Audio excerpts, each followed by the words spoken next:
Good morning students. आज हम चर्चा करेंगे एक्सरे डिफ्रैक्शन की, यानी एक्सरे विवर्तन की। एक्सरेज क्या होती हैं? जो ऐसी रेडिएशंस जिनकी तरंग दैर्ध्य या वेवलेंथ 10⁻⁻8 सेंटीमीटर की रेंज की होती है, उन्हें हम कहते हैं एक्स किरणें या एक्स रेज। अब ये डिफ्रैक्शन या विवर्तन क्या होता है कि जब कोई भी प्रकाश की किरण किसी ऐसे ऑब्जेक्ट पर गिरती है जिसकी साइज लैम्डा के कंपेरेबल हो, उसका जो रेंज है वो लैम्डा के आसपास हो, तो डिफ्रैक्शन होता है, तो विवर्तन लाइट का हो जाता है। अब ये जो विवर्तित किरणें हैं, जो डिफ्रैक्टेड रेज हैं, ये आपस में एक दूसरे पर सुपर इम्पोज कर सकती हैं और सुपर इम्पोजिशन के बाद वो व्यतिकरण देती हैं, इंटरफेरेंस देती हैं।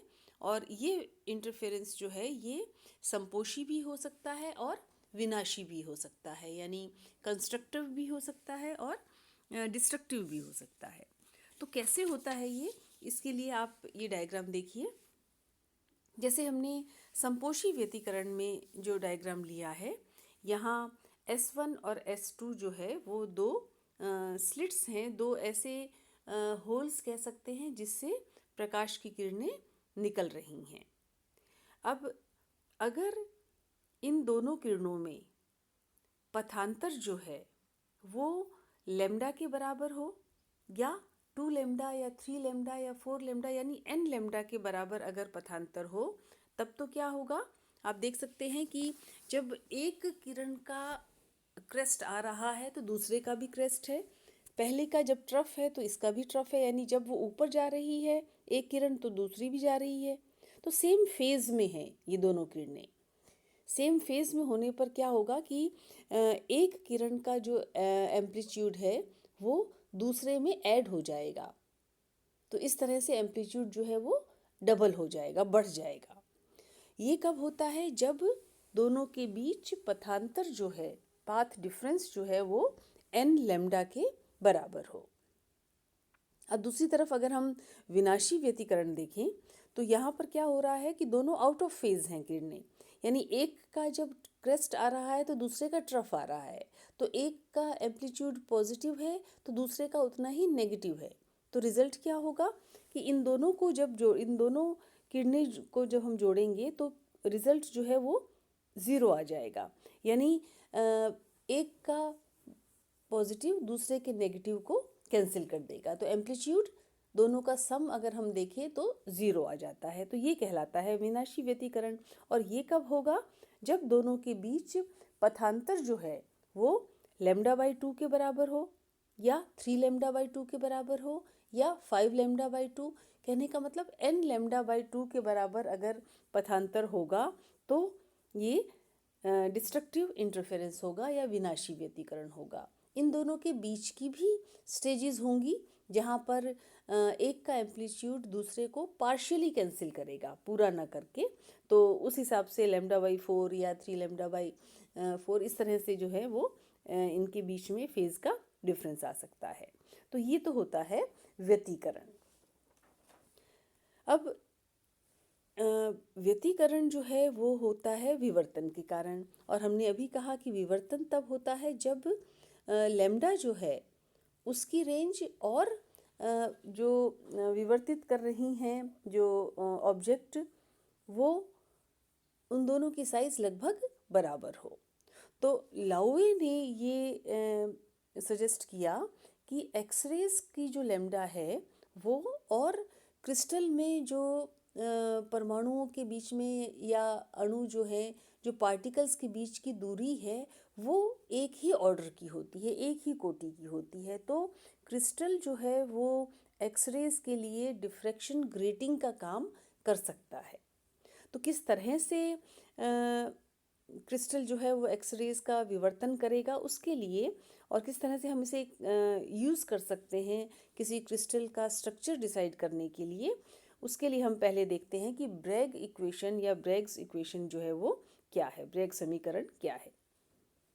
तो इन्होंने, जैसे मैंने अभी कहा कि ब्रेग ने ये सुझाव दिया कि जो लाउवे ने कहा था कि एक्सरे विवर्तन में क्रिस्टल जो है वो काम कर सकता है एक ग्रेटिंग की तरह से, क्योंकि एक ही कोटि होती है दोनों की, 10⁻⁻8 सेंटीमीटर के लगभग। तो ब्रेग ने सजेस्ट किया कि क्रिस्टल जो है उसको हम एक रिफ्लेक्शन ग्रेटिंग के रूप में यूज़ कर सकते हैं। तो हर जो इकाई है, यानी अणु हो चाहे परमाणु हो या आयन हो, ये डिफ्रेक्ट करते हैं, एक्सरे का विवर्तन करते हैं, और कितना करते हैं वो डिपेंड करता है कि इनमें आउटर मोस्ट ऑर्बिटल में कितने इलेक्ट्रॉन्स हैं। तो ब्रेग ने ये, आप इस डायग्राम पे फोकस कीजिए, इस तरह से उन्होंने लिया कि क्रिस्टल के ये जालक तल हैं, ये जो पैरेलल लाइंस दिखाई दे रही हैं, हॉरिजॉन्टल लाइंस, ये हैं क्रिस्टल के जालक तल, और इसमें जो बिंदु बता रखे हैं ये हैं उसकी यूनिट्स, परमाणु, अणु या आयन जो है। अब ए से ए बी सी ये जो आ रही हैं किरणें, और ये जो किरणें जो हैं वो आ रही हैं, टकरा रही हैं क्रिस्टल लेटिस पर। लेटिस पर जो परावर्तित करने वाला जो चीज़ है वो है उसके कण। तो जैसे ए से स्टार्ट हुआ है और ये आया है ओ पर। ओ पर है एक बिंदु, एक कण जो इसको परावर्तित कर रहा है। ये एंगल जो है थीटा, ये है किरणों की दिशा और जो तल है उसके बीच में। इस थीटा को हम कहते हैं ग्लांसिंग एंगल, यानी पृष्ठ सर्पी कोण। यहाँ टकराने के बाद, ओ पर टकराने के बाद, ये जो परावर्तित होता है वो सेम एंगल से होता है, यानी थीटा जो है वो जिस एंगल से टकराया है उसी एंगल से वो परावर्तित होगा। अब ओ से हमने लंब गिराया नीचे वाली किरण पर, जो कि मिलता है इस पर एल पर, और परावर्तित किरणों पर जब लंब गिराया तो वो मिलता है एम पर। तो जो ए ओ डी और बी एन ई, इन दोनों के बीच में जो पथांतर है वो कितना होगा? L N plus N M के बराबर। ठीक है, बाकी उससे एल से पहले वाला और एम के बाद वाला पोर्शन सेम है। तो दोनों के बीच में दो अलग अलग तलों पर जो किरणें टकरा रही हैं और फिर परावर्तित हो रही हैं, तो उनके बीच में सुपर इम्पोजिशन जो होगा वो कैसा होगा, उसके लिए हमको इसका पथांतर निकालना होगा। तो पथांतर होगा L N plus N M के बराबर। तो ये पथांतर कितना होना चाहिए? कंस्ट्रक्टिव इंटरफेरेंस के लिए हमने अभी किया था एन लेम्डा के बराबर। तो एल एन जो है वो किसके बराबर होगा? अब यहाँ से देख सकते हैं ओ एन साइन थीटा के बराबर। तो ओ N sine theta L N के बराबर है। उसी तरह से एन एम जो है वो भी ओ एन साइन थीटा के बराबर। तो कहने का मतलब L N plus N M जो है वो होगा टू डी साइन थीटा, क्योंकि जो इस ट्रायंगल में अगर आप देखें ओ एल एन और ओ एम एन, तो यहाँ पर डी जो है वो किसके बराबर है? ओ एन के बराबर। यानी डी यहाँ पर क्या बता रहा है? दो जालक अंतरालों के जो दो जालक तलों के बीच का अंतराल। तो ओ एन जो है वो डी के बराबर है। तो L N plus N M, क्योंकि two O N sine theta के बराबर था तो ये हो जाएगा टू डी साइन थीटा के बराबर। अब ये पथांतर होना चाहिए एन लेम्डा के बराबर। तो N lambda will be equal to two D sine theta. ये कंडीशन है किसके लिए? कंस्ट्रक्टिव इंटरफेरेंस के लिए, संपोषी व्यतिकरण के लिए। अगर ये इक्वेशन सेटिस्फाई होती है तो व्यतिकरण संपोषी होगा। यहाँ से हम डी निकाल सकते हैं। D will be equal to N lambda upon two sine theta. और साइन थीटा की आपको मालूम है मैक्सिमम वैल्यू हो सकती है 1, इसीलिए डी मिनिमम जो होगा वो होगा n लैम्डा बाय 2। तो कम से कम डी इतना होना चाहिए, तब विवर्तन और व्यतिकरण होगा, नहीं तो नहीं होगा। अब यहाँ से हम थीटा की वैल्यू निकाल सकते हैं इस ब्रैग इक्वेशन से। तो n की हम अलग अलग वैल्यूज़ रखें तो ये आप इक्वेशन 5.13 में देख रहे हैं, ये थीटा की वैल्यूज़ आएंगी। अब ये क्या काम आती है हमारे इक्वेशन 5.12 में देखें ब्रैग इक्वेशन में, तो यहाँ पर d फिक्स है क्योंकि ये जालक तलों के बीच की दूरी है, ये किसी क्रिस्टल के लिए फिक्स होती है। लैम्डा फिक्स है, जो एक्स किरणें हम गिरा रहे हैं वो फिक्स हैं। तो अब कब मतलब पर जो परावर्तन होगा, अगर क्रिस्टल के कण जो हैं वो एक निश्चित लैम्डा वाली किरण को परावर्तित कर रही हैं, तो अधिकतम परावर्तन कब होगा, यानी मैक्सिमम कंस्ट्रक्टिव इंटरफेरेंस कब होगा, ये डिपेंड करेगा थीटा पर, क्योंकि लैम्डा और डी तो फिक्स है। तो थीटा पर डिपेंड करेगा कि मैक्सिमम जो रिफ्लेक्शन है, परावर्तन जो है वो कब होगा। तो अब हम जैसे जैसे थीटा को चेंज करेंगे या थीटा को हम बढ़ाएंगे, वैसे वैसे इस 5.12 इक्वेशन को सेटिस्फाई करने के लिए n की कोई वैल्यू होगी, n 1 रखें हम, फिर थीटा हमने और बढ़ाया, तब जब n की वैल्यू 2 होगी तब ये इक्वेशन को सेटिस्फाई करेगा। तो इस तरह से हम जैसे जैसे थीटा को बढ़ाएंगे वैसे वैसे n इज इक्वल टू 1 2 3 और उसके कॉरस्पॉन्डिंग जो मैक्सिमम हमको इंटरफेरेंस मिलेगा, संपोषी व्यतिकरण जो मिलेगा, वो उसके लिए हमको एक पूरी सीरीज़ जो है वो मिलती जाती है।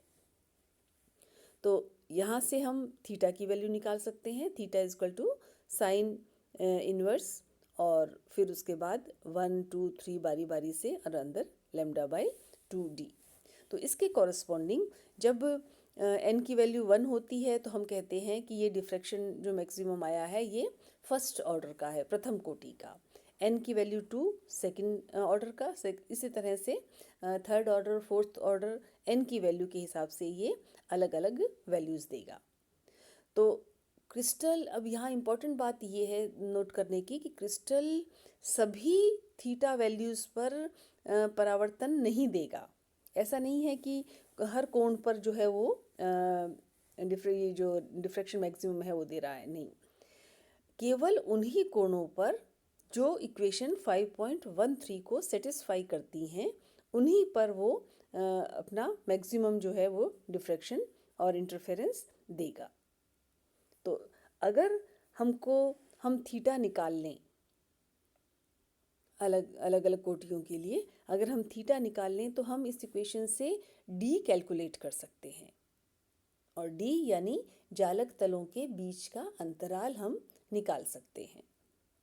और आपको जैसे पहले बताया मैंने कि हम जालक तलों के बीच का अंतराल कैसे निकालते हैं, और अलग अलग तरह के क्रिस्टल्स के लिए ये अनुपात जो है वो फिक्स होता है। तो यहाँ से हमने थीटा की हेल्प से हमने निकाल लिया डी, और अगर डी हमको पता चल गया तो हम उसके अनुपात से ये बता सकते हैं कि क्रिस्टल किस तरह का है। तो ये एक्सरे डिफ्रैक्शन की यूटिलिटी क्रिस्टल के स्ट्रक्चर को पता लगाने के लिए, और इसके हम कुछ एग्जाम्पल बाद में करेंगे भी। अभी ये जो हमने केस किया था ये वो केस था जहाँ पर हमने सभी जालक तल बराबर दूरी पर रखे थे और एक ही तरह के कण जो है वो उसमें उपस्थित थे। ये इस तरह का क्रिस्टल था जहाँ पर एक जैसे परमाणु या अणु या आयन हैं। अब अगर दो तरह के हों, यानी कोई क्रिस्टल जो है वो दो तरह के परमाणुओं से मिलकर बना हो, तो जालक तलों के बीच की दो अलग अलग तरह के जालक तल हो सकते हैं, उनके बीच की दूरी अलग अलग हो सकती है। जैसा हमने यहाँ चित्र 5.25 में देख रहे हैं, दो प्रकार के जालक तल हैं। ए डैश शुरू में दिखा रखा है, इसी तरह से बी डैश, सी डैश। तो डॉटेड लाइन वाला जो जालक तल है वो अलग है और सॉलिड लाइन वाला अलग है। तो ऐसे केस में जो दूरियां हैं वो भी दो तरह की हैं। ए डैश के बीच में दूरी है x और a और b के बीच की दूरी है d। तो इस केस में जो पथांतर है वो होगा x upon d into N lambda. तो N lambda into X upon D. अब इस केस में अगर आप देखें कि अगर x d का होल नंबर मल्टीपल है, यानी अगर x सी डी के बराबर है तो क्या होगा? संपोषी व्यतिकरण। लेकिन अगर x d बाई 2 के बराबर है तो पाथ डिफरेंस हो जाएगा n लेमडा बाई 2 और हमको मिलेगा डिस्ट्रक्टिव इंटरफेरेंस यानी विनाशी व्यतिकरण। अब n लेमडा बाई 2 में भी क्या होगा? अगर n की वैल्यू 1 है तो पाथ डिफरेंस हुआ लेमडा बाई 2 यानी विनाशी व्यतिकरण। n की वैल्यू अगर 2 है तो पाथ डिफरेंस हो गया 2 लेमडा बाई 2 यानी लेमडा यानी संपोषी व्यतिकरण। n की वैल्यू अगर 3 है फिर से विनाशी, 4 है संपोषी, 5 है विनाशी। तो कहने का मतलब कि जितने भी ऑड ऑर्डर के हैं n की वैल्यूज ऑड है अगर तो होगा डिस्ट्रक्टिव इंटरफेरेंस, और अगर ये इवन है तो होगा संपोषी व्यतिकरण। तो हमको कैसा मिलेगा स्पेक्ट्रम? हमको स्पेक्ट्रम ऐसा मिलेगा कि हर ऑड ऑर्डर का स्पेक्ट्रम जो है वो एब्सेंट होगा, क्योंकि विनाशी व्यतिकरण होगा, हमको कोई स्पॉट नहीं मिलेगा। तो हर विषम कोटि का स्पेक्ट्रम जो है वो एब्सेंट होगा और हर सम कोटि का यानी इवन ऑर्डर जो स्पेक्ट्रम है वो प्रेजेंट होगा। ये तो हुआ अगर x d बाई 2 के बराबर हो। अगर x d बाई 4 के बराबर हो तो पाथ डिफरेंस होगा n लेमडा बाई 4। n की वैल्यू अगर 1 है तो लेमडा बाई 4, 2 है तो लेमडा बाई 2 हो गया। अगर n की वैल्यू 2 है तो लेमडा बाई 2 हो गया, जो कि विनाशी व्यतिकरण बता रहा है। 3 है तो 3 लेमडा बाई 4, 4 है तो लेमडा, 5 है तो अगेन 5 लेमडा बाई 4, 6 है तो 3 लेमडा बाई 2 यानी विनाशी। तो कहने का मतलब n की वैल्यू अगर 2, 6, 10 ये होगी तब तो होगा विनाशी व्यतिकरण, यानी वो स्पॉट्स नहीं दिखाई देंगे। और अगर ये हुआ 1 उसके बाद 3 तो वीक होंगे वो सिग्नल्स। तो इस तरह से अलग अलग परमाणु के जो तल हैं वो किस तरह से कहाँ कहाँ सिचुएटेड हैं, कितनी दूरी है, तो ये सारी हमको इन्फॉर्मेशन जो है वो एक्सरे स्पेक्ट्रम से मिल जाती है। अब किस तरह से कौन कौन से मेथड्स हैं क्रिस्टल के स्ट्रक्चर को बताने के लिए वो हम नेक्स्ट लेक्चर में करेंगे। Thank you.